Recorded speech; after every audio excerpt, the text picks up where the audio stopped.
What's up? Good evening. Welcome to another episode of Taking the Over with Billy Gunn, and I am your host, Billy Gunn, on this, the official sports wagering podcast of Boot Krewe Media. And with me tonight on Taking the Over is my new full-time co-host. You've heard him on the podcast before. He's a dear friend of mine. I would not have met him if it were not for like gambling Twitter and Saints Twitter and the podcasting gambling world. But he's a young man that's been on the show a few times. It's hard for me to have really in-depth, complex gambling conversations with a lot of people. We've gotten so much positive feedback from the episodes that he's on from a gambling standpoint. When I first got into podcasting, I started looking around and listening to other gambling podcasts that were in my niche. And I immediately found this guy's podcast. I immediately became a fan. We eventually struck up a friendship. And I'm excited tonight on our debut broadcast on Boot Krewe Media to welcome Taylor. And I'm sorry, Taylor, I'm going to use your full name for the intro. That's fine. My mother would be extremely happy with you. She so should be, works. as your mother should be. She's Just probably don't tell your mother. one of our first listeners. I've met your mother. She's a wonderful lady. Taylor, we're gonna know him as T, formerly of the Spread 'em with T podcast. Like I said, this guy knows gamblings. He knows sports wagering. He takes it from more of an analytic stance than I do, and so he's a perfect complement to this. If you see at Taking the Over on social media with our new presence on Instagram and TikTok, T is behind that. And so, man, welcome to Taking the Over. You're the Leno to my Carson, and I'm excited to have you here. What's up, T-Man? Love it. Glad to be here, Billy. Really excited to not only work with you, but work with the fine folks at Boot Krewe Media. Want to thank them for the opportunity for us to do what we do best, talk gambling. I mean, I guess best is subjective, but we like to do it. So I'm glad to be here.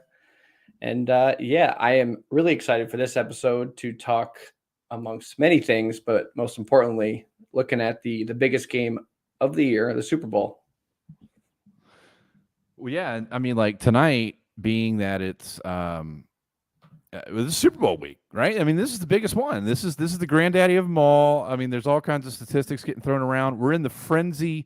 We're in the middle frenzy of gambling apps have been unleashed in our primary listenership in the state of Louisiana 12 days ago. Everybody's 12 days in. You know, we had that original weekend. Everybody geared up and had a lot of fun. I had listeners that did really, really, really well. And, you know, one of the things that we hope we can do is help you take advantage of or make sense of or get some entertainment out of all of this with Super Bowl coming up this week. I mean, this is like gambler's paradise, right? Like it doesn't get any better than this. We have all the filthy casuals joining us this week. And oh, I think I'm going to take the Bengals. Oh, I think I heard that Joe Burrow's going to pass 350 yards. Like, whatever. Come one, come all. Like, we're here to baptize you in the joy that is sports wagering. And as we get into it, like, I mean, there's certain things we want to make sure that we talk about. I mean, because we probably have a lot of new listeners tonight, right? I mean, hopefully the plan is that we have a lot of new listeners, man. I was cataloging and downloading and making sure that I had copies of the archives of Taking the Over, all of the original episodes of Taking the Over that aired on my previous network. And I love those guys, and I hope a lot of listeners, and I hope all of them, come over as well to the new feed. But I was cataloging, we've done 55 episodes so far, and I've had something like over 28,000 downloads of Taking the Over as we've gotten here. And we're going to bring a lot of new listeners to the fray with the explosion of Louisiana sports gambling, with Boot Krewe Media, just the direction of the pod. I could not be more excited. I could not feel more blessed. But at the end of the day, I want to make sure that people know what this show's about, right? So, like, first and foremost, like, we're not touts, okay? I'm not saying, oh, you got to follow T-Man Amongst Boys on Twitter. You got to follow at Taking the Over on Twitter to get the best, hottest tips. We're not trying to sell you tips. That's not what we are. I mean, we're educated. We're the two most gambling educated people in my galaxy. Would you say? I mean, yeah, that's, I guess, up to the it's an opinionated statement, but I feel very knowledgeable. But like you said, I am by in no way, shape, or form a tout. I'm not going to say DM me and I'll give you a full package for $99 for all the Right. picks for the year. I will stand by my picks. I will make them confidently. But at the end of the day, the biggest and most important thing with gambling, and the reason I do it, and I'm pretty sure it's the reason you do it too, is because it's fun and it's the best, most pure form of entertainment I know. There's not a Yeah. single thing I would rather do than hammer bets and watch sports. Exactly. And there's a lot of new people coming to the gambling place, right? And so many friends of mine with the launch of it in Louisiana 2 weekends ago and championship weekend, and like I was getting all these phone calls and all these questions, and I was like, I mean, I can't say it any more simple than just listen to the show, because like I'm not some type of like, oh, you must safety first, but like I mean, You do the Steve Mariucci commercial, well, the Steve black- Mariucci commercial, right? blackboard. Right. Know Steve your limits. Mariucci. Have a game plan, but like I'm not saying that. I'm saying like, yeah, though, like anything else, like any other vice, like any other form of entertainment, like you can eat too many cheeseburgers, right? Or you can do too much gambling. Like just so like one of the main tenets of the show is we try to make sure that people are safe and responsible because it is entertainment. Look, I made this mistake and I've been a degenerate gambler for like 20 years now, right? I remember making this mistake in like 2005, being like, I'm going to make money on sports gambling. I'm not like everybody else. I'm going to be different. I'm going to win a bunch. This is going to be a new stream of income for me. And it's not what it is. Like you said, it's the purest form of entertainment. It's like a night out at the movies. It's like going to dinner. It's like drop $10 on a 5-way NBA same game parlay on a Tuesday night and you buckle in for some fun. Spot on. Like if I give you a plus 700 play, don't go bet your mortgage on it. There's a reason it's plus 700. Right. But like hopefully on this show, like, we can give you information. We can set you up for success. We can put you in a place where you're going to have an enjoyable experience and a better understanding. And at the end of the day, just have fun. Like, I mean, it just have fun. It's what it's supposed to be. It's supposed to be fun. It's supposed to be entertainment. So, thank you, Taylor, for all that you've done, man. I appreciate you coming on board. I appreciate all your effort. I appreciate all your work. This deal, this project with Boot Krewe Media would not even be possible without your influence and without your presence. So, man, I'm very in debt to you. We've been friends for a minute now. I was looking back actually, I was cataloging your first appearance on the show was almost a year ago, and here we are today. Billy-versary. Yeah, it's your Billy-versary. It's your Billy-versary. Like I said, a little bit about me, man. This show has a following. I hope that a lot of those people have come over. We want to add more friends. I just love talking about gambling, dude. Like I'm not here to sell you picks. I'm not here to like, oh, you got to do what I do. It's a weird thing. It's a burden once people start going, oh, I listened to what you picked and I lost a bunch of money. Well, it's like that could happen. The best or I could go hot. Yeah. I mean, like I'm like a 56, 57, 58% return guy on NFL wagers. You're upper echelon. The best gamblers in the world are no higher than 57, 58. 60 Right. is what the best say they are. Rarely see people that good. Well, it's funny as we get into the Super Bowl, I don't want to toot my little after we've talked all so much about not tooting our little tout horn. I was 10-1 last year on Super Bowl prop bets. 10-1 Super Bowl prop bets. See, that's fantastic. There's a difference between touting and talking your shit when you have a good week, have a good day, have a good game. I think there's a pretty strong distinction. I'm due for a shitty Super Bowl. So let's preface this entire show by don't follow a word we say. Or do. Because we're due. Keep it simple. Because I have friends call me like, what should I do? I'm like, let's keep it, do what I do.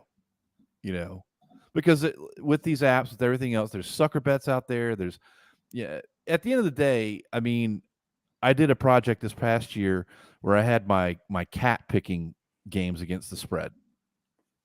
in a pick'ems contest that was documented and everything else. That motherfucker went 56% against the spread. The cat did. The cat did. Pure random. And it was an exercise in that. Is like a degenerate social studies experiment. You know what I mean? In that it's like let's see what can happen. And I'm trying to get the cat to make a pick tonight, dude. He's such an asshole. He's so moody. I don't know what's going to happen. What's your cat's name for all the overtakers? The cat's name is Uncle Baby Billy. He's named after a character on the Righteous Gemstones program on HBO.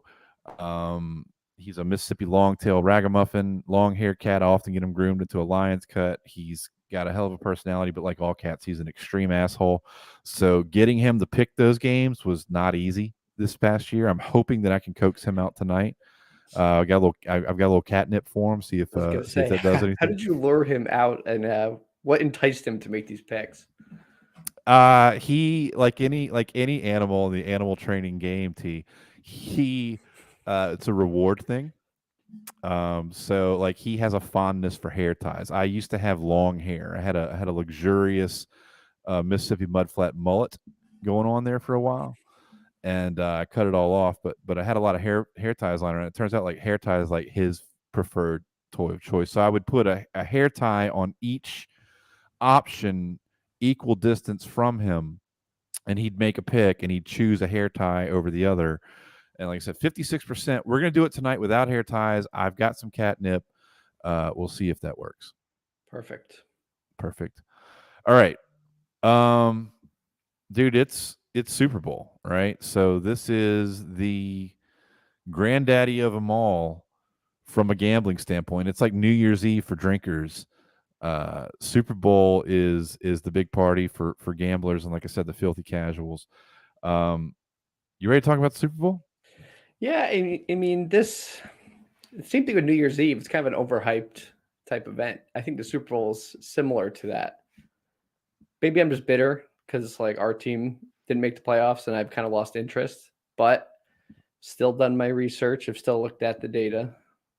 I think I have a good feel on a few things with this game. So I am ready to roll and get into it. For first-time listeners, T is the data guy. He's the capital T in data. I'm the heart. I'm the fuel guy because I believe my only problem with the data, T, is that I can make the data say whatever the fuck I want. Right? Oh, yes. I can use the data to endorse any bad decision that I want to make or any good decision that I want to make, and so I'm more of a hybrid, a little bit of heart, a little bit of soul. Watch a lot of football for a long time. Standard gambling knowledge, just want to make it all work. But Super Bowl 56, an improbable matchup. Two number 4 seeds meeting in Los Angeles, where the Los Angeles Rams are the away team taking on the Cincinnati Bengals in Los Angeles. Question has come up during the week. Are the Bengals getting to use the Rams locker room? Very interesting question. I would think I've in done theory some they research would. on this.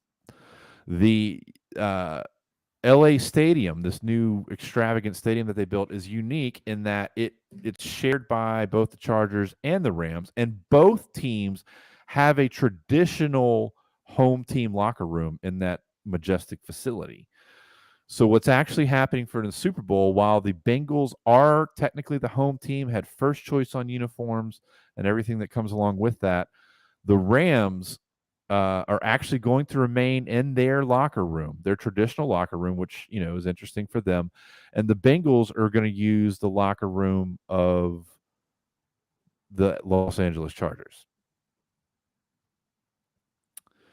Now, the line on this game, the spread opened as low as -3.5 to LA, +3.5 to Cincinnati. It's grown to as much as +4.5 Cincinnati, -4.5 LA. You can find it now at 4 or 4.5, depending on where you look. The total opened at 49. Want to say it got down to 47, has settled at 48.5. That's a very interesting total, and I definitely have some opinions on that. The money, correct me if I'm wrong, T, because you're the guy that knows this better than I. The money and the handle, the actual bets placed and the money placed. So bets placed typically reflects the public. Money placed typically reflects the professional smart gamblers. Both that are not too far above 50%, where you could say any definitive pros versus Joes thing is going on here. As we talk about the Super Bowl tonight, I want to get your thoughts on the game, because I mean, I can tell you, I'm the kind of gambler that I usually have a narrative. I usually have an understanding. I can look at a game and go, this is how I think it's going to unfold. And then my betting strategy plays into that. Right. And that's a really extravagant way of explaining how everybody probably looks at their shit. But, man, let's talk about the Super Bowl. T, we'll start off with you. What are your thoughts about the game? And by the way, I don't know if you got your shades out. I don't. I should have brought them. It's time to go to work, brother. All right. It's time to go to work. I'm putting my shades on. It's gambling time. This is like Men in Black. It's gonna erase all our memories. All right, you got Pit Vipers on for this. I'm gonna blow you away. These are not Pit Vipers, by the way. These are 6 shades. It's www.s1k.shop. Go ahead. No free ads. I'm taking the over. Yeah, you mentioned everybody pays a price. You mentioned the money splits and the handle splits, and you did a pretty good job of explaining it. This game is pretty much a toss-up there, and I don't love leaning on those for the Super Bowl because it's so oversaturated with so many people. Looking at 2 different primary locations for the money split, Action Network, which is okay. It's given about 3/4 of the money to the Rams as of this week, and about 60% of the handle. But then if you look at a place like PointsBet, another book, they have it pretty much 50-50 for money, and then 57% of the handle on Cincinnati as of Wednesday of Super Bowl week. So not much there. Don't have much analysis looking at the handle and the money. Generally, I like to lean with the money. I use it as one of my indicators when making the pick when looking at the data. But in this case, don't have much there. There's a ton of trends you can look at. There's a ton of things like that. First place I want to start is on the total. What do we think, Billy, that all of these filthy casuals, when they get to bet in the Super Bowl, what do you think they're going to take? I hope they're going to take the over, because it's a way of life. It's a mentality. It's the finest damn sports gambling podcast in the whole sphere. And filthy casuals are like me. We're prone to the over. Yeah, you want points, you want fun. 82% of the money's on the under. The line has not shifted too much. It's at 48.5 right now. Look at like the team trend. Cincinnati is 3-8 in terms of hitting the over. So the under has hit 8 of their 11 games when they are an underdog. Technically, they're a home team. If you put anything into that, 8-12 hitting the over at home. And then the Rams are only 7-9-1 hitting the over as a favorite. Even this playoffs, very compelling. Yeah, unders in the postseason are 8-4 this postseason, and this season, over the course of the whole regular season, hit at a nearly 55% rate, which is the highest mark of unders hitting since 1991. Bengals past 4 games have gone under as well, including the last 3 playoff games. I like the under 48.5. I like even better the first half under at 24.5. Slow start, nerves. Think it'll be a little choppy, not so smooth to start. I like the first half under. I did take that in the Bengals Raiders game, and that bit me in the ass royally. But I'm going to ride it again here. I'm pretty confident in the full game under at 48.5, and then first half under at about 24.5. I don't like the storyline betting. You mentioned you have this narrative or this idea of what a game is going to be. I tend to not like that. I don't like to that seems like you're narrowing it down to this perfect science where it's kind of hard to predict. So I like to lean on the data. I don't like to make up my mind first and then find data that fits that, which is what I thought you were hinting at in terms of like a political narrative almost. But No political narratives on this show. What's politics? that's right. Good answer. But yeah, I think the biggest thing there is the under on the total. If I had to go, and I'm going to put in under 48.5 and the first half under 24.5.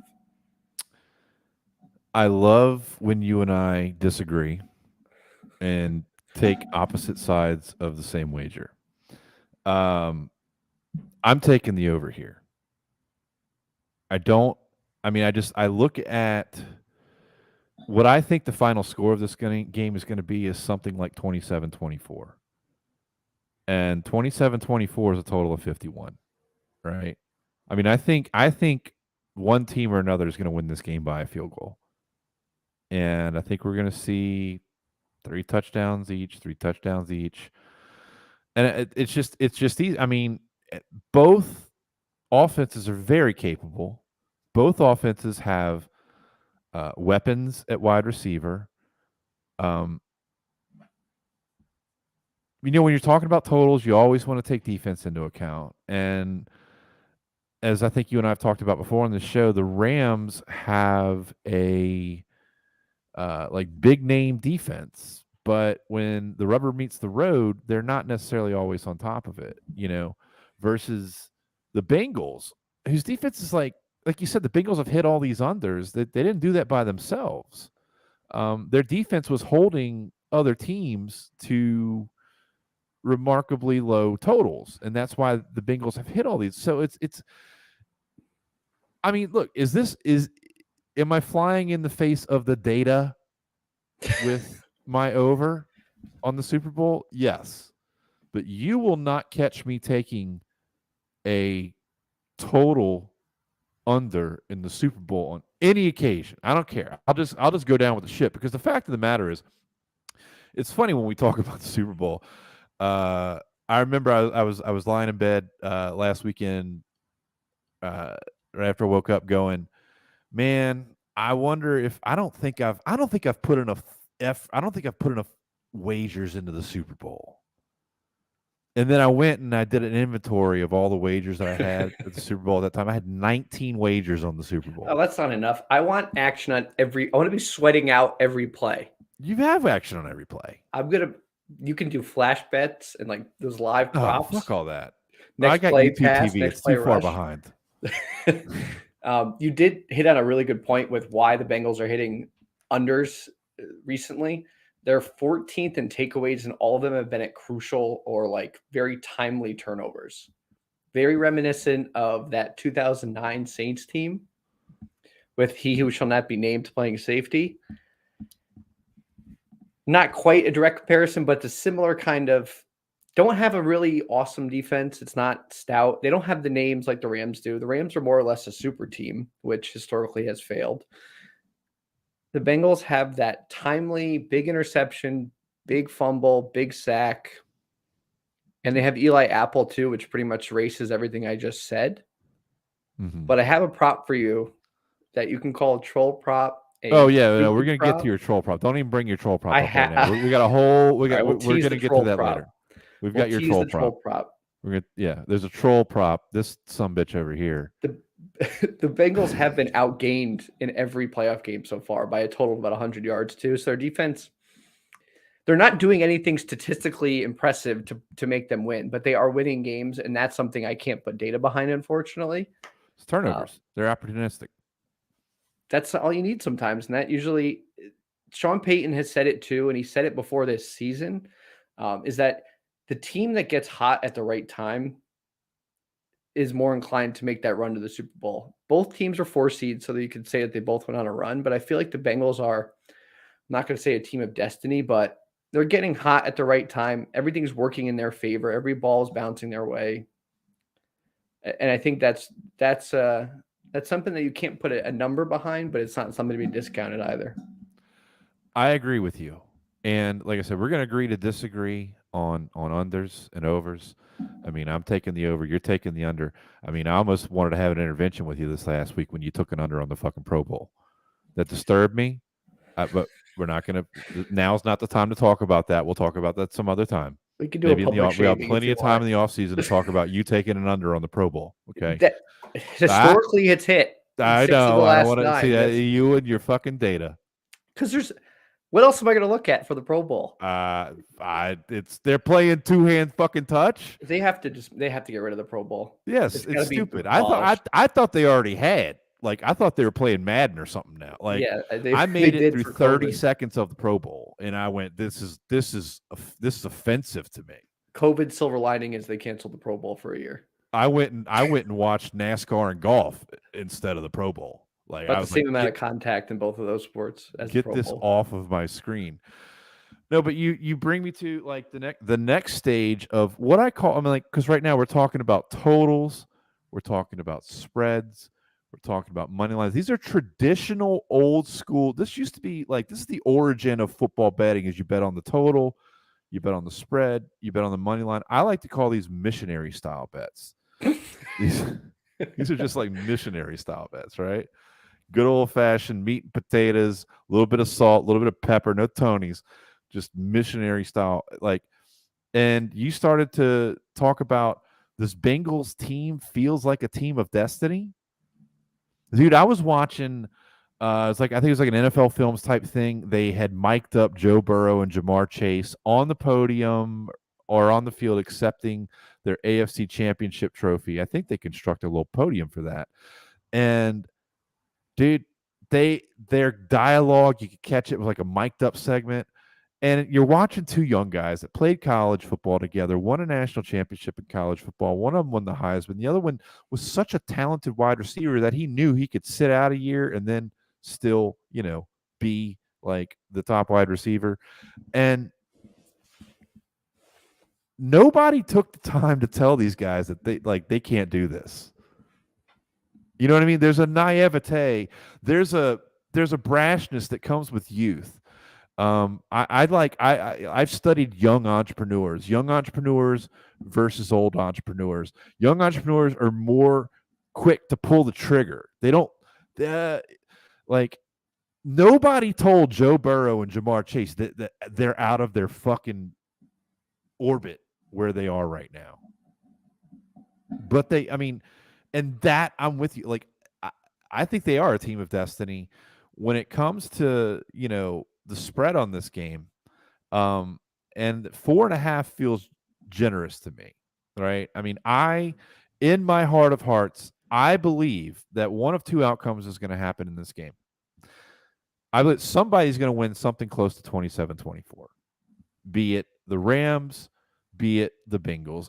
This feels like a 3-point game to me. So when I first saw a line of 3.5 published, I almost jumped on that. Bengals plus 3.5. Thank God I waited. I didn't wait long enough because I ended up at Bengals plus 4 with some of my initial bets. Later, when it got to plus 5, I've taken it at plus 5 as well. And I took it at Bengals money line during the NFC Championship game.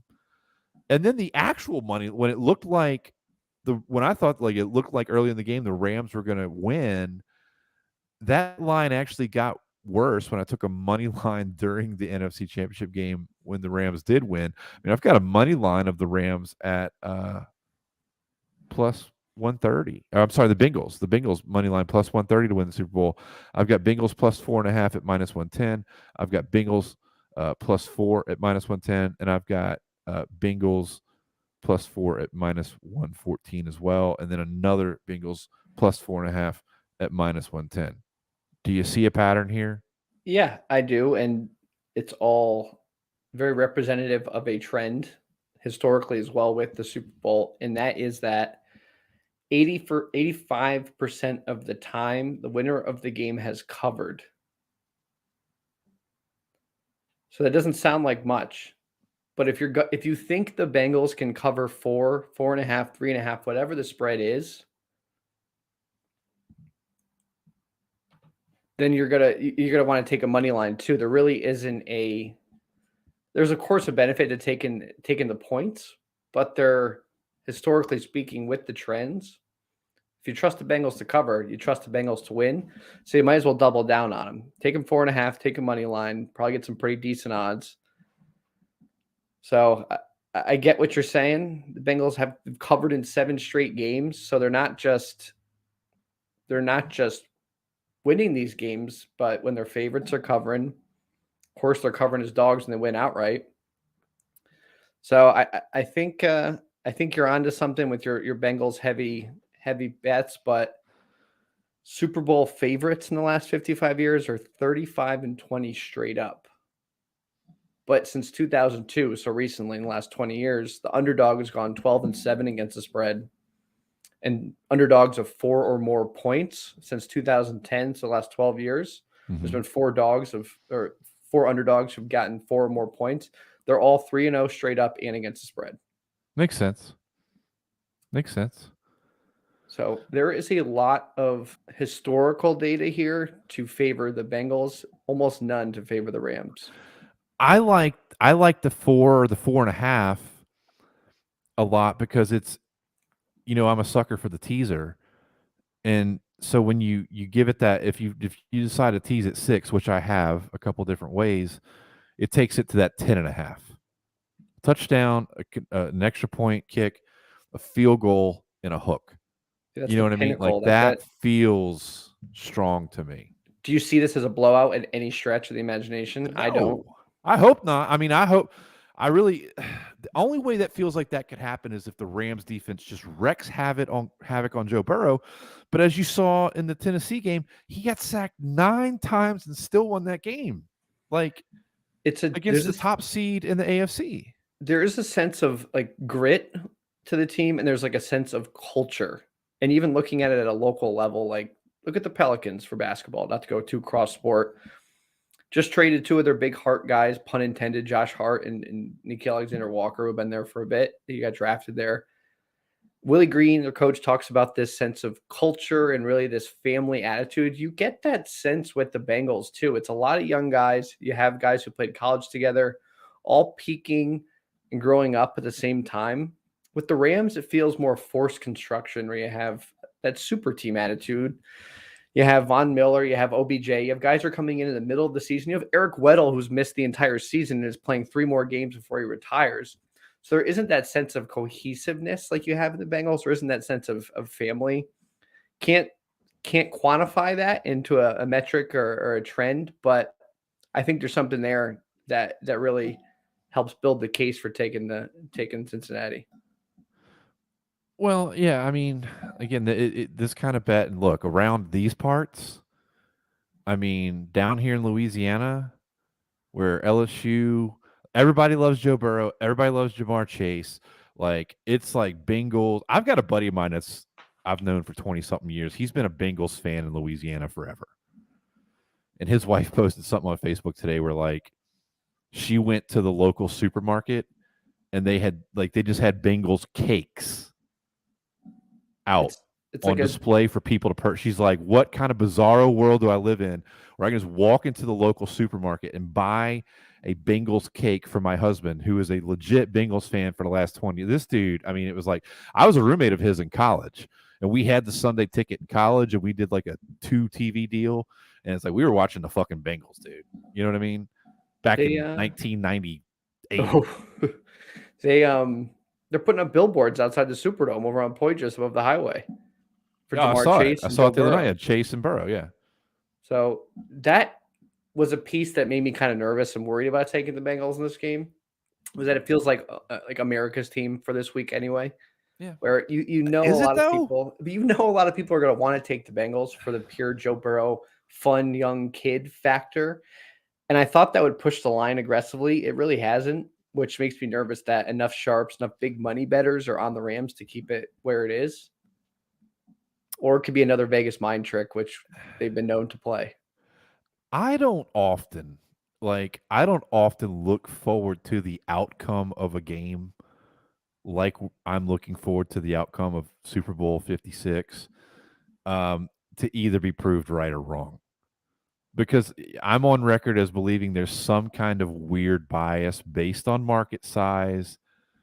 The Rams are a weird anomaly because they're in the second largest market in the United States, but they've got a pitiful fan base.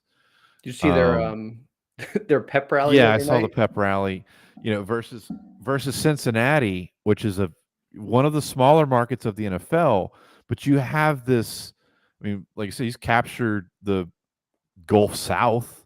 You could say like an LSU, SEC people are weird. You could even say like a lot of the Southeast might be more like, damn, that Joe Burrow beat us on a historic year, but man, I mean, look at him go, you know.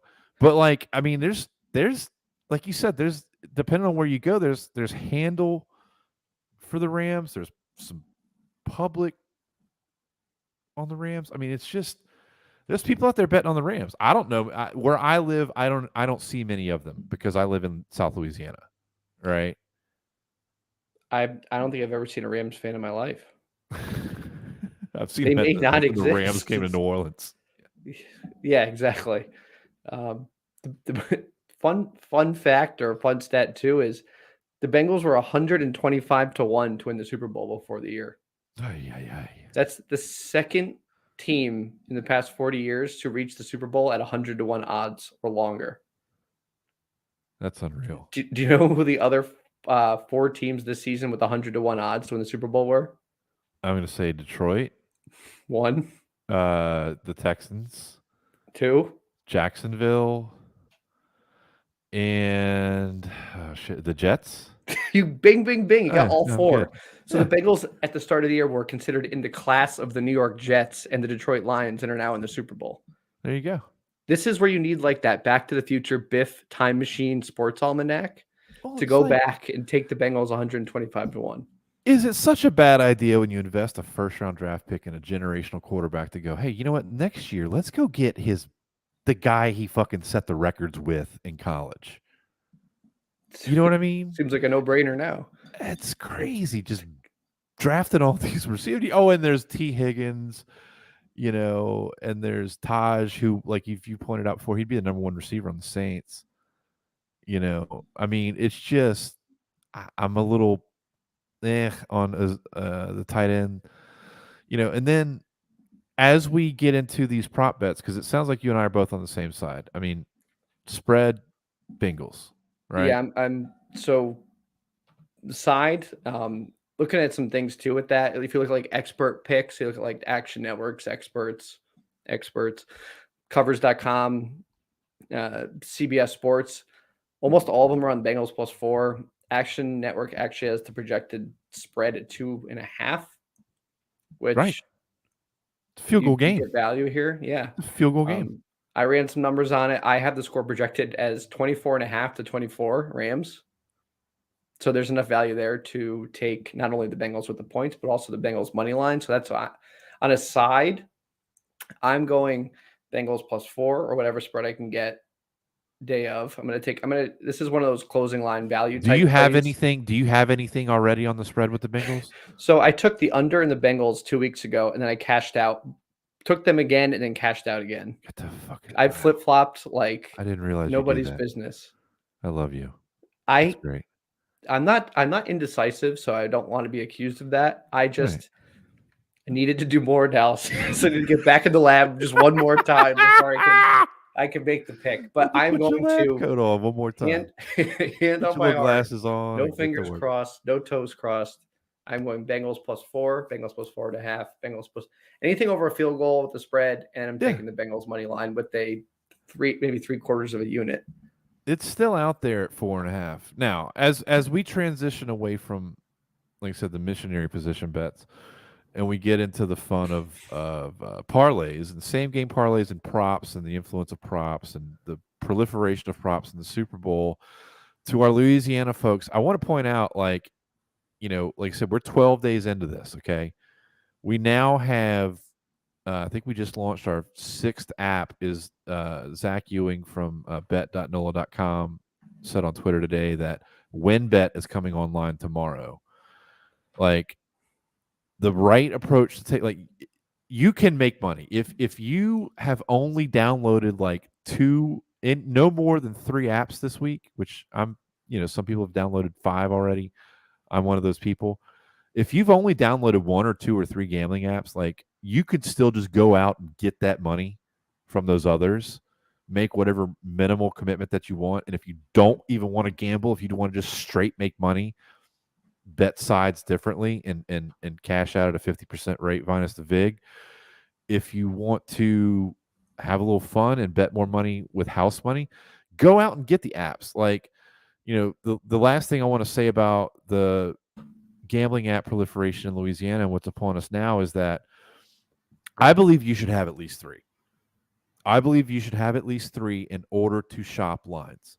And as we start to talk about the props here in a moment, the shopping of lines is important because you're going to see, like I said, if you just use 3 different apps, you're going to find value there. And it's not like shopping for groceries where you'd have to drive across town to get eggs at a cheaper price at one place than the other. You just got them right there on your phone. So, I mean, like, it's clear, at least for the selection that we have in Louisiana, that the top 3 apps are like DraftKings, FanDuel, and Barstool. The 2 others, and MGM and Caesars, are kind of a joke. If you haven't downloaded MGM or Caesars yet, you should take their free money, make a $10 or $20 deposit, bet whatever you're going to do, because they're giving you $250, $300, and just run their money back and then get out of them. Do it with Caesars, do it with MGM, do it with WinBet is coming online. I cannot advocate doing it with this other company. Do y'all have Bet Rivers up there in Connecticut, T? We do not, but I see them all the time at the Pelicans game on the scorers table. Dude, all right. I was like, 3. Only 3. Okay, yeah. So we had 5 apps and then a 6th website. Like I said, Zach Ewing today said the 6th app is coming online. It's gonna be the 7th company, because there's a 6th company that doesn't have an app, and they're called Bet Rivers. They don't have a Louisiana app yet. You go in there, you start going through their process. I'm doing it on Safari on my phone. And then it's like, oh, now we want you to go download a third-party app that's going to be our location verification tool, because in Louisiana, we're very, very high on geofencing because we've got, 9 parishes that didn't take it or whatever. They're like, oh, no. We want you to download this third-party app outside of Bet Rivers that you've never heard of before. And we want to give it permission to your location 20, can't even, not just while the app's in use. We want the app always running in the background of your phone while you're utilizing Bet Rivers. I was going to take advantage of their $250 max match on first deposit. And I was like, I got to that stage and I downloaded the app and it started asking for weird permissions for my phone. And I was like, fuck this. When you get into betting and you're getting all these apps and you're getting all these free bets, you can kind of play it 2 ways. You can do it like, I'll use the comparison or the analogy of, was it Jack and the Beanstalk? Right. What did his mother send him into town to get? Cows, pails of water, whatever it was. Right. You can go into town. You can take your pails of water. You can take your cows and come back to mom, aka take your free bets and just make bank. Or how I play it, trade those cows for the magic beans, which is the fun of sweating on ridiculous bets for the Super Bowl. You have 2 options. Do you want fun or do you want cash? There is a middle ground, but I'm not. I like to be. It's what I did. It's what I did 2 weeks ago when the apps first launched before the championship game. It was the weirdest dilemma of all time for me, because I was like, I can literally just half this and take minus the VIG 50%, right? I was like, or I could gamble like in the most, I don't know, like I'm not going to get crazy with taking chances. I'm going to just, I'll stick to my fundamentals. And because I know, like, you have to, depending on which app it is, which company it is, you got to run their money back through at a certain rate. Yeah, there's like now, a rollover FanDuel amount. And DraftKings and Barstool are very progressive about it, in that if you place a $10 bet at minus 110 to win 29, you're gonna get the whole 29 back, right? Caesars and MGM, these legacy companies, they're like, all right, well, yeah, Caesars gave me $300. They gave me 6 $50 bets, but I have to hit but they're like missionary style bets, dude, missionary position bets, totals, spreads, at $50 at a time, on a minus 110. No. You know, Like, okay. The Super Bowl is And date they're not night. going to pay if it hits. They're not going to pay me. What 92 or 98? They're going to pay me 48. Right. It's Super Bowl's stupid. date night. You want to try something new. This is where you get freaky and kinky, and that includes prop bets, same game parlays, all the That's stuff. why we get freaky and kinkies with the fucking same game. Dude, everybody's going nutty for these. Look, They I'm a are sucker. addictive. There's a whole The second stage of gambling addiction is you discover the parlay, right? It's a scheme. You see DraftKings official Twitter account pumping out, oh, this guy hit a 15-leg same game parlay. Oh, I can do that if this Joe Schmo can do it. AK. I love opening up my favorite of the top 3 gambling apps, and they go, oh, look, here's what everybody in the fucking North America is playing on a same game parlay today. And I'm like, go kiss your sister. I want no part of it. You know what I mean? Because I actually have gotten a system where I fade any of those odd boosts or profit boosts. So if they're like Cooper Kupp to go over 150 yards receiving or whatever, plus 250. Generally, to me, that means they think that Cooper Kupp's not going to have a good game. So I'm going to fade the Rams, you the other side. Fade the offense. It's like they don't give you the other side. Yeah. And that's why, so last word of caution about all of our new friends messing around with the apps in Louisiana or wherever you are, if you've got apps there too. Don't jump on the specials and the flashy. Look, if it's bet $50 make a $50 deposit and bet $50, and if the Pelicans hit a 3-pointer plus 100, okay, do that. But if it's something, for example, and this kills me. Jamar Chase and Cooper Kupp combined for 200 yards, boosted the plus 120. That tells me under. Right. But they don't offer the under. It's a special. I'm just saying it tells me under on the total. Right. So let's get into props, because Super Bowl is all about props. Now, look, full disclosure, I'm not betting any stupid props this year. When I went 10-1 on the props last year, I did have like a coin toss bet in there, which I won. I mean, that was pure chance, right? But like, it's one of the funny things when you look at how long is the anthem going to be? What color is the Gatorade? Coin toss. I don't like the VIG. Like the VIG on those as an experienced, knowledgeable wagering person, like that disturbs me, right? So let's talk about Super Bowl props. I have some very, very, very strong opinions on this. While I'll admit, like I said, the old school missionary style bets, I will go larger unit counts. I might bet more money on those. Before we get crazy, can we lay back on the bed and our back for a little bit in missionary? I have a few more things on the total or the side, excuse me, that I want to some fun nuggets I think are beneficial. Hit me with the side, dude. Hit it. Joe Burrow this year, 6-0 outright and against the spread. 11-2 against the spread in his career as an underdog of at least 3 points. I'm sold. There have been 105 outright wins by underdogs this season, which is one shy of the most in a single season in the Super Bowl era. So the Bengals win. That's a new record. You sold me. The team that has averaged more points is 6-12 against the spread in the Super Bowl. The Rams averaged 27. The Bengals averaged 24, which is your exact score prediction.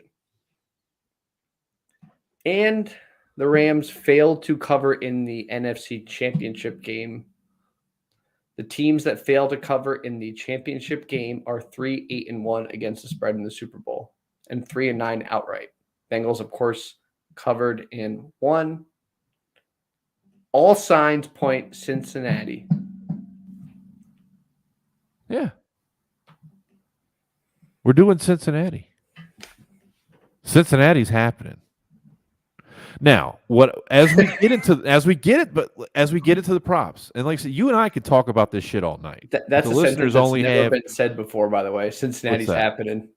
Cincinnati's, dude. I've spent some time in Cincinnati. It's not happening. It's the worst. Like I've done work trips, personal trips. There's no fun to be hit in Cincinnati. It's pretty. Let's see, like depressing. chili and noodles. Chili noodles. Yeah. I went to like a work event one time, and I was like, we went out to dinner, and I was like, "Whoa, we're gonna go party!" They're like, "No, we're going to the Underground Railroad Museum." I'm like, "All right, we're not gonna drink after that," like. How was your trip? I learned a lot. Yeah, it was horrible. I mean, it's really, really, you saw some horrible things. So I feel like this is the strategy. Now, I know you think I'm some kind of big dumbass that just For the record, rolls I with don't his think Billy's a dumbass. For all those listening, I've never said rolls with his that. emotions. I'm an emotional bettor. There's no data behind what I'm doing. You can tell that I'm very, very heavy into Cincinnati with the meat and potatoes missionary style bets. I like my props to somewhat trend the other way, right? So if part of my narrative is that, let's say the worst thing that can happen to me and everything that I'm going to lay out today is that the Bengals get their ass kicked. Well, I like my props to somewhat reflect that. And there is a scenario that happens sometimes, and you cash it all. You win on the spread. Your narrative of what happens at a macro level happens, and it's just a shootout or a defense, like whichever direction you go with the props. My props reflect that. That is my betting strategy. Whereas I think that win or lose, it's a 3-point game. I honestly believe that the Bengals are going to win this game.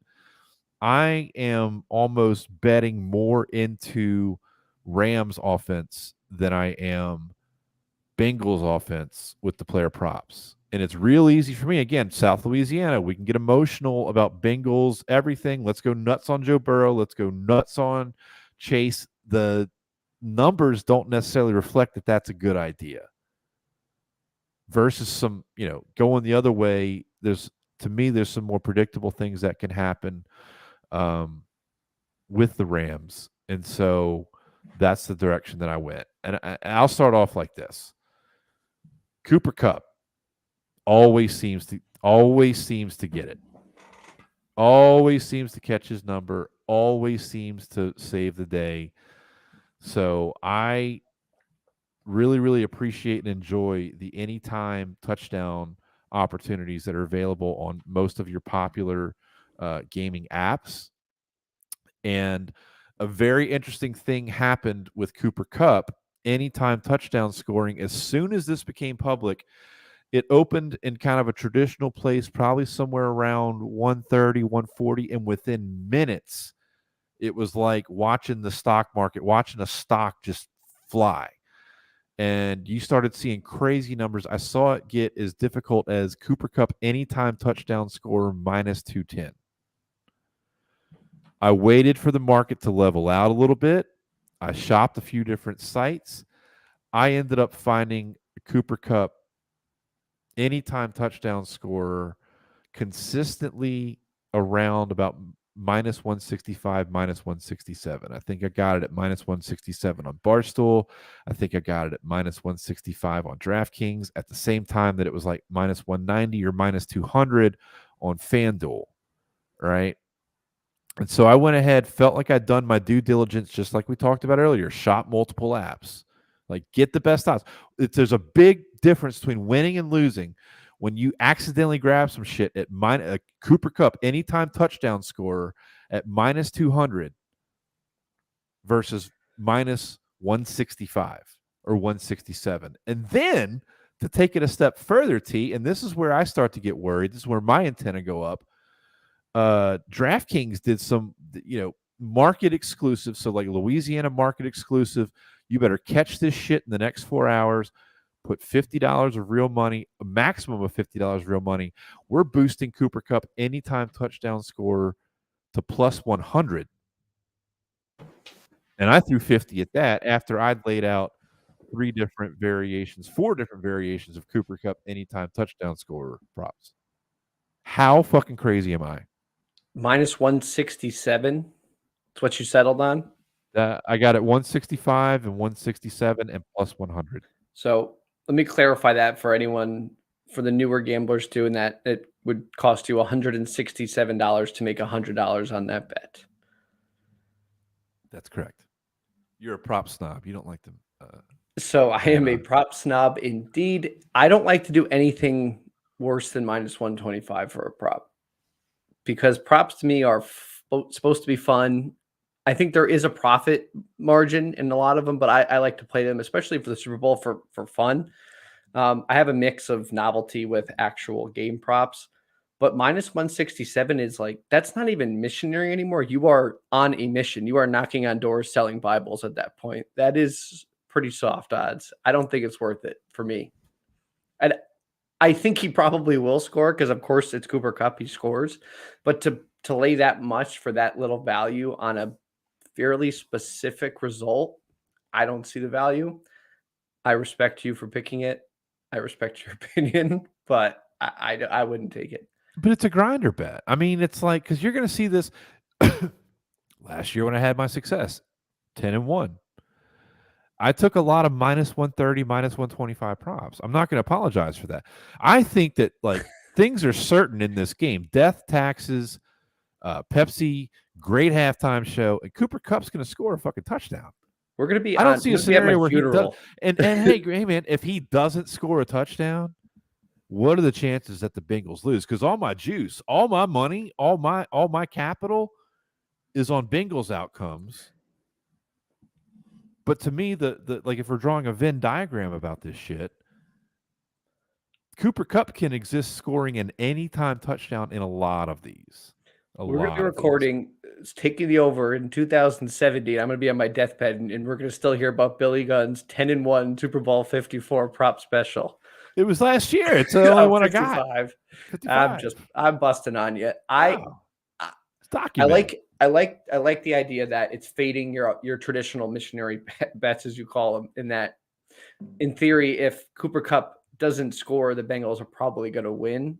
So that helps move the chains a little bit for me. But I like Cooper Kupp for another prop, and that's over 28.5 yards for his longest reception at minus 110.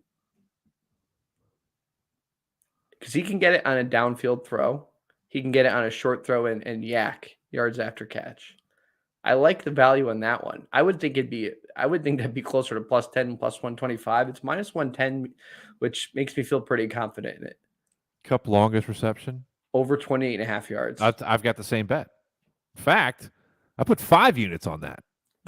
I've got 5 units on that. Oh. Yeah.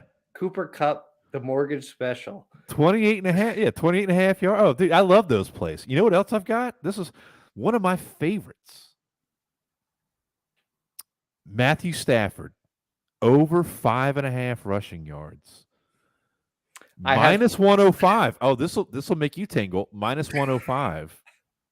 I got 50 on that. I have 5 units on that. Perfect. I'm on you with that, but I'm going to take it a step further, and I have it. I'm going to patent it right here. I'm going to call it T's quarterback rush parlay. I have Matt Stafford over 5.5 rush yards parlayed with Burrow over 10.5 rush yards. I did that in the championship game. It blew up in my face every single time. I started parlaying those quarterback yards, and one of them would do it, and the other one wouldn't. Weird stat with that is both teams have allowed an average of 14.3 or 14.4 rush yards by a quarterback per game against them all year. I don't know what you can do with that. The fun thing about props, and like you talk about, you're such a degenerate. You want action on every play, right? And props equal action on every play, but props also equal like, there's nothing more satisfying, and it was my new friends were experiencing it 2 weeks ago, like when some prop bets hit before halftime. Oh, yeah. You know? Like Mahomes throws 3 touchdowns. But there's a negative to that, and that you have nothing else to look forward to the rest of the game. No, you still got all your you still got 18 more bets. Well, that's why you got to spread your money around. Spread them out. Yeah. You spread them out. The problem with the quarterback rushing props, which I will provide a warning that could potentially screw you, is the end of the game kneel down. Oh yeah. You think they got more than one occasion. Stafford's got 6 yards on one scramble. You want to hear the Rams? Yeah. Oh no, that's why that's one that doesn't actually. You corrected me. It doesn't close out at halftime. You want to hear my worst bet or bad beat I've had in a while? It was a Bills game. I think it was their first playoff game. I had Josh Allen over 8.5 rush attempts. He had 7 or 8 and they put in Mitch Trubisky to kneel it down 3 times into the game, which would have been rush attempts. And I lost by half a rush attempt because they put Mitch in to kneel it. Yeah. It's beautiful. It's beautiful. Beautiful. I love it. That's classic. Like I said, I'm heavy on Cup. Now, I don't just keep it there, right? Same game parlays. I mean, or a couple of like MVP bets. Let's talk about MVP. Let's talk about it. Let's talk about MVP bets right now. All right. So this is an interesting, and I saw an interesting statistic today. I think that Aaron Donald is leading the handle and the bets for MVP. What's the odds on him? T? It was like plus 500 something or better. See, now that's ridiculous because I've got Cooper Kupp. As I'm a Cooper Kupp fanboy over here this year. I've got Cooper Kupp at plus 700 for MVP. Taking over the official gambling podcast of Cooper Kupp. Cooper Kupp. I think Burrow's the favorite. Minus, I think he's actually minus like or plus. I got him at plus 225. Oh, it was that. And plus then I think Stafford's too. Yeah, Stafford I think is yeah, a little bit more of a favorite. No, I've got Burrow at plus 225, but dude, I got 5 units on Cooper Kupp at plus 700. It's worth Take it. Your shirt off. It's getting crazy, I only have one MVP bet right now. What is it? Okay. What's your MVP bet? Probably going to sprinkle some on one of the receivers on Cincinnati. I may do like a T. Higgins or Tyler Boyd. Like they could just have a big game out of nowhere for a higher value with like a fraction of a unit. I have one Super Bowl MVP right now. It's a troll bet, making fun of one of our good friends from formerly from New Orleans. I had a $2 free bet on DraftKings, so I used it on this. The odds are plus 25,000, so $2 to win $500 on none other than Eli Apple to win Super Bowl MVP. Wow. There's some math. $2 wins you 500. 500. It'd be like that's the ultimate troll, but like Eli Apple somehow. Defensive backs have won MVP in the Super Bowl in the modern era. He's terrible, right? He's terrible. So, but who do you think Matt Stafford's going to target? Yeah, but imagine he just bumblefucks his way into like that's my thinking. 2 interceptions returned for touchdowns. He's got to see at least 10 to 15 balls his way this game. Oh, they're going to be he's going to get all the opportunities in the world. He gets 2 picks, 2 crucial luck picks. Yeah. I'm cashing my $500 bet, and I'll never say a bad word about Eli Apple again. Maybe. I will if Eli Apple. Eli Apple's MVP, a disgusting human being. I think it's a little bit of a troll bet, but you're putting like a $2 free bet on it to win 500 at plus 250,000 or whatever the fuck it is. Like, yeah, what I mean.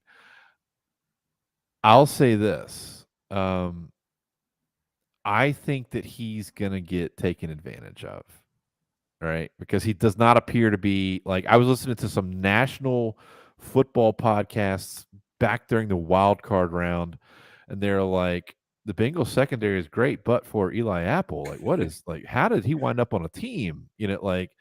And he's proven it. He got victimized in that first half by Tyreek Hill in the AFC Championship game. Ugly. Yeah. And that also influences my props. So as I pivot to the same game parlay,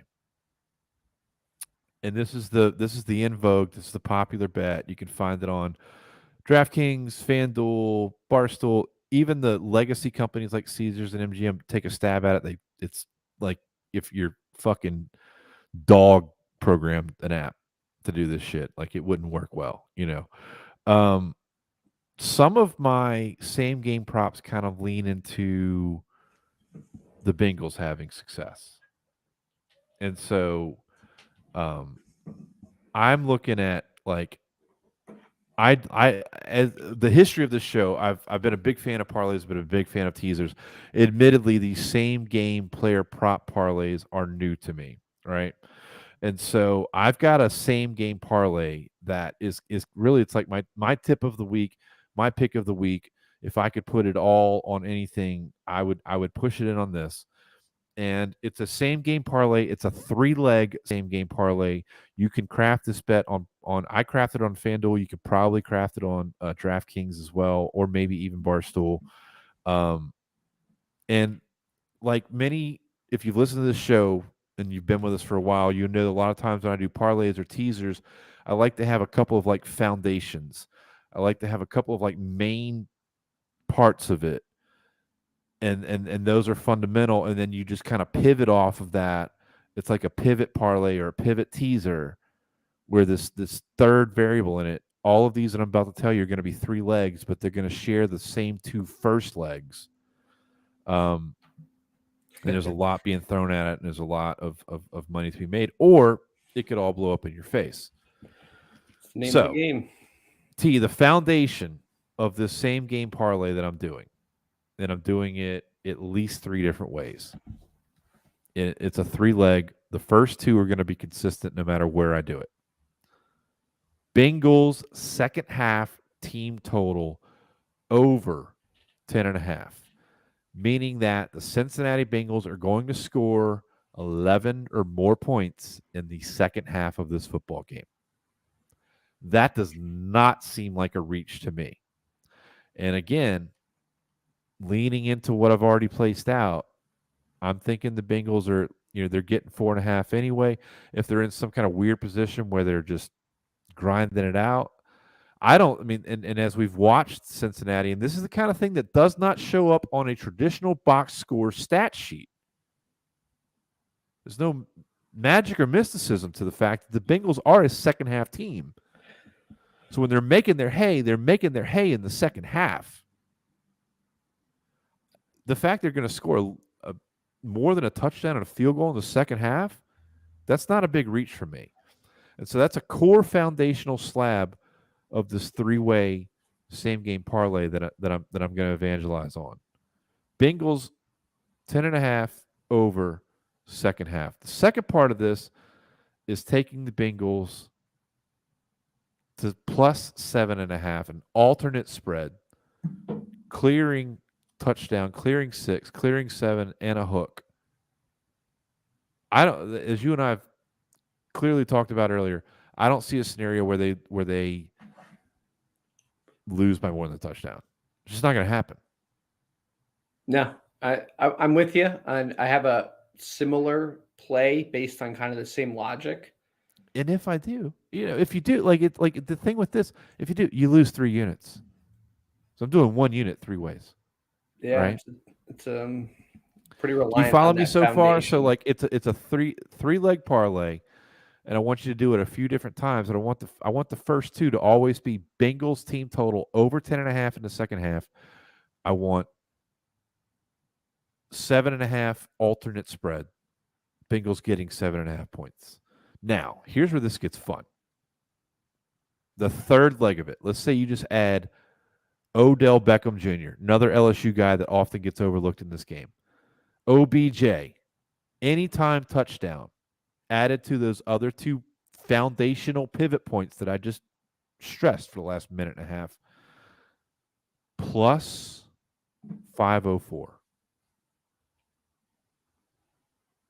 I've already told you I'm drinking from the cup of Cooper. Cooper Cup, anytime touchdown. Okay, so we're going the first 2 planks again. Bengals team total second half. Bengals alternate spread 10.5. Cooper Cup anytime touchdown plus 321. And the third part of this, and this is where it got weird, and this is where it almost felt broken. And this was like, man, when I saw this odd, I was like, why wouldn't I lean back into OBJ or maybe Cooper Cup? But I'm going to place this because I'm just an LSU mark. Same 2 first legs. Third leg is this time Jamar Chase anytime touchdown plus 310. Don't gotta sell me on any of that. All sounds. I mean, does that make sense? Does that pass your data test? It passes the data test. Passes the eye test. I like your thought process, especially on the Bengals in the second half. They are a second half team, and I have data to back that up as well. Of course, I do. I like the Bengals third quarter money line plus 150 to win the third quarter and the third quarter alone. They have a plus 11 point differential in the playoffs, a plus 70 point differential in the third quarter in the regular season. The Rams have a negative 11, or they're outscored by 11 points in the playoffs in the third quarter. They start slow in the second half. Bengals start hot. I like the Bengals third quarter money line plus 150.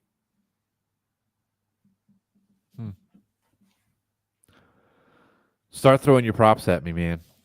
What do you have? Let's unfurl the virtual scroll here. I'm heavy on a few things. Joe Mixon is one of my primary targets.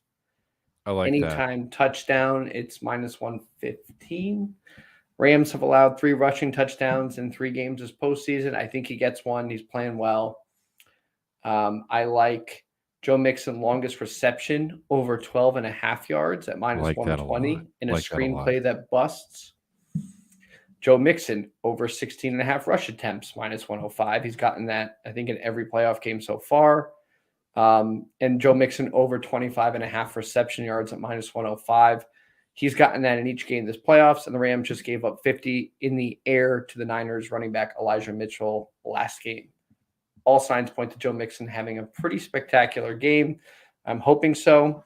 I have another Bengals running back, though, that I'd like to target that's not going to get a lot of looks. Samaje Perine, who was their number 2, number 3 running back. It's him and Chris Evans, not the actor.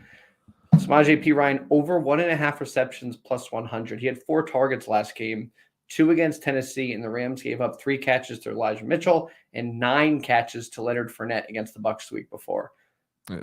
In theory, Perine got a long touchdown in the championship game. Right. I think he gets 2 catches.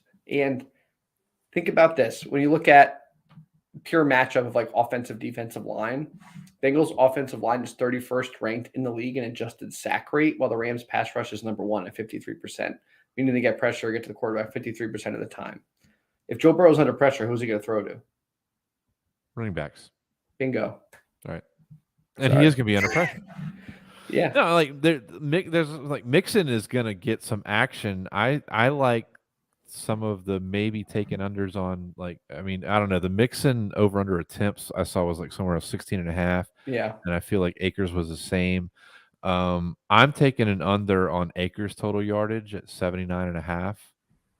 Yeah, that's a they have a lot of running backs too. I know. That's just a crazy. That really feels like a great value.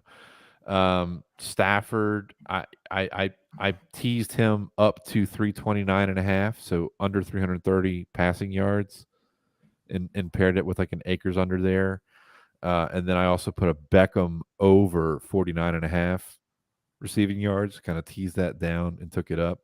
And that's a plus 190 3-way same game that, like, it kind of covers more of my adventurous stuff. I like to place like the foundational stuff. I know you made fun of me earlier for the cup anytime stuff, but it's like that's, again, death and taxes, right? So like some of those just kind of boring milquetoast things kind of cover up and free up what you can do later. Yeah, it funds your degeneracy. Do the stupid stuff. You got to do the boring stuff to do the fun stuff. What else have you got prop wise? I have a few more traditional ones. I don't have much Rams props right now other than the Cooper Kupp longest reception. I like Odell over 5.5 receptions at plus 105, plus 105. Got 11 targets last game and 8 in the game before that. Volume's there. Volume's all you can really look at in terms of like projecting. So I like over 5.5 catches, not necessarily yards, because if he gets little quick outs, things like that, I think that could add up. And I really like this one. This is probably one of my favorite ones. Joe Burrow over 24.5 completions at minus 105. Yeah. He averages about 25 a game this playoffs, right there. Rams have only allowed 54 rush yards a game in the playoffs, so he's going to have to probably throw the ball quite a bit, especially in the second half. So over 24.5 completions at minus 105, I like that a lot. Awesome. I have exotic ones, but those are my bordering teetering the line of missionary level bets in terms of props. If I said you've got like 3 more, what would you give me? You get 3 more. Your top 3. Let's hear it. Field goal to hit it upright, plus 400. You like that? Love it. Doesn't have to miss, can go in still. Just hit something. I haven't even checked out the ones. I like the one like shortest field goal. I've always been a fan of those, depending on who the coach is. You know? Yeah, if it was like the Chargers, you wouldn't even see a field goal. Right. And that's one of those that I hit last year. It's one of the proudest that I was of last year. What else you got? Your top 3. There's a decent one for longest punt, I think. It's like 52.5 yards over under, minus 105 both sides, I think. Nice. I feel like that's over on that. Coin toss, tails historically has won 6 of the last 10, 29-26, tails to heads historically. Don't love that bet. That's just pure novelty. There are some weird ones like a safety, 8 plus 800 may happen. Burrow on the goal line, bad offensive line. Probably not. But the one that is interesting to me, and I think it's hopefully educational to a lot of people, is will there be an octopus plus 1,400? Yeah. Do you know what an octopus What does that is? mean? Now, that seems like a hard bet to settle. Does that mean that an octopus is coming onto the field? See, that's what I thought. I Like, thought it was is a it being literal thrown onto the field? Is octopus. the octopus alive? Is it dead? Is it a stuffed? What if it's a stuffed animal octopus? Does that count? So that's what I was very confused about, because in hockey, when the Detroit Red Wings were in the I'm a huge playoffs, Red Wings fan. they Yeah, used to throw the octopi, octopus at Joe Louis Arena. plural, octopi. So I was like, is there like something here? An octopus in football is a pretty new stat that's actually tracked. It is when a player scores a touchdown and then also scores the 2-point conversion on that same touchdown possession. Oh. So the same player has to That's an 8 score for that player. Yes. That's happened recently. I feel like I saw a game where that happened. I feel like what if Bengals are down 2, Joe Mixon scores and they just hand it off again in the goal line for a 2-point conversion. Or hit him, or he gets pressured. He throws a 13-yard screen pass to Joe Mixon for a touchdown. And then for the 2-point conversion, Joe Mixon runs it in. It doesn't have to be Joe Mixon, but I just think like it's anybody to score an octopus. Yeah, it could be literally. It's just, is an octopus going to happen? Yes, plus 1,400. No's like minus 5,600. It's not a hologram of an octopus as part of the halftime show. So there's no. Count. It is a 2-leg player. No, no aquatic aspects to this. No ink. Just touchdown, 2-point conversion by the same player, same possession. Dude, actually, that's kind of a fun one. I feel like I like that one. Yeah, that's the best. That's the best. Are you excited about the Super Bowl? I'm getting there. I'll be excited Sunday morning when I do my grocery shopping, get all the appetizers, Trader Joe's, get some frozen stuff easy, pop them in stages throughout the game. I like the Super Bowl. One of the biggest reasons I like the Super Bowl is because of one of the very few games my wife watches. Oh, yeah. And she gets into it and is interested. And it's fun to talk to someone who doesn't know a lot about it. Right. And kind of educate them and see what their reaction, almost like I'm living through her vicariously. It's a whole new experience. Right. Yeah. No, I mean, the Super Bowl is such a social thing. It's people that wouldn't normally watch football, the commercials, the halftime show, the pageantry. And for me, it's a sad occasion because it's the end of the football season. And so as we move forward into the post-football season, and this is a tough time for me in the sports wagering world, in that, like, I not the best at basketball. I can't sit here and proclaim to have any kind of expertise on, like, hockey wagers or basketball wagers or anything else. I love basketball totals. I love golf wagering. UFC's always there. We're going to start to get NFL futures. We're going to start to get draft props and stuff. I mean, there's a lot of fun to be had in the coming weeks. I want to thank everybody for tuning in and for finding us on the new feed, for finding us over here at Boot Krewe Media. We appreciate all the love, all the support. If you have not yet, please do follow us at Taking the Over on Twitter, Instagram. Thank you to Taylor for everything that he does and now being a part of all that we do moving forward.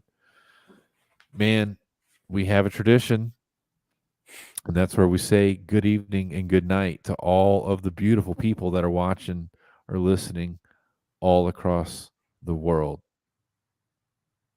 Can you say it? I always get it wrong, but I'll try. Kisses, hugs to all of our overtakers across the world, from sea to shining sea, continent to continent. Is that a little long? No. In fact, you were just supposed to repeat what I said. You were just supposed to say good night, all you beautiful people. I thought there was hugs and kisses involved. There is hugs That's and the other kisses. show. There is hugs and kisses because I just say hugs and kisses and byes, and we'll see you again on the other side on the opposite end of the biggest extravagant football wagering weekend of the year. Bye. Love you.